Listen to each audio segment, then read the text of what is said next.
Hello guys, magandang araw. Araw ng linggo nga 'to guys. Kaya ito yung sikat ng araw. Wala pa talaga siyang araw. Alam niyo yung pagpapasko, medyo late yung ating araw. Ito nga kami ni mama, nagkakape habang may biko pa. Yung natira namin kapon sa paninda isa. Tapos nanonood kami ng Mesa sa TV. Ay naku maldito, nandiyan ka na naman. Sabi ko bawal ka dyan eh. Ito nga sinisimulan ko ng linisan itong aming bintana.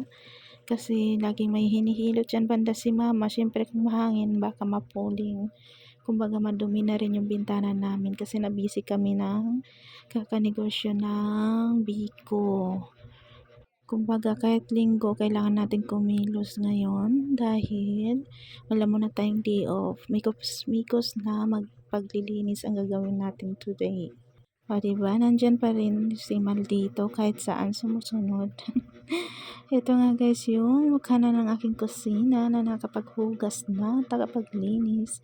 Nilabas ko na rin itong mga tirang ulam kahapon at saka itong aming daing na bangus na ginawa ko. Tapos may konting pakbet kami na natira, nakapagsaing na rin ako. Iinitin ko lang to siya guys. Kung kami lang talaga ni mama, wala kaming problema sa ulam kung ano lang meron dyan. Sakto na makaulam sa buong araw, okay na yan. Ito at kaga-aga, di ba pinagpawisan, good sign na maganda yung pangangatawan natin.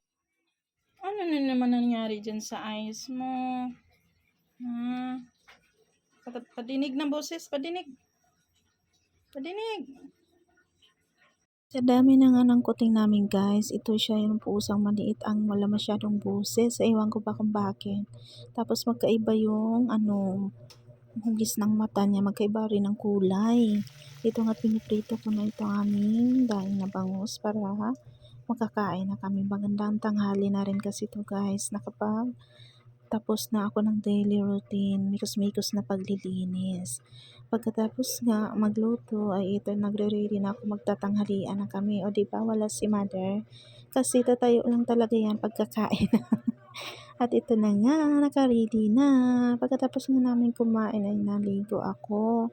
Para naman medyo fresco na. Saka gagawa tayo ng unboxing today. Dadating yung mga order ko konti. Ito nga yung gagamitin ko sa Boss Baby na maliit na setup ko. Kailangan ko nga i-check to kasi rush na to na nabili. Baka mamaya marupok yung mapili ko. Sa tuwing bibili nga pala ako ng lobo, chine-check ko talaga yan.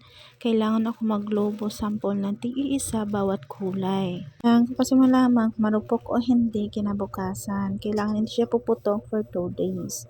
O siya, hanggang sa susunod na vlog. Maraming salamat!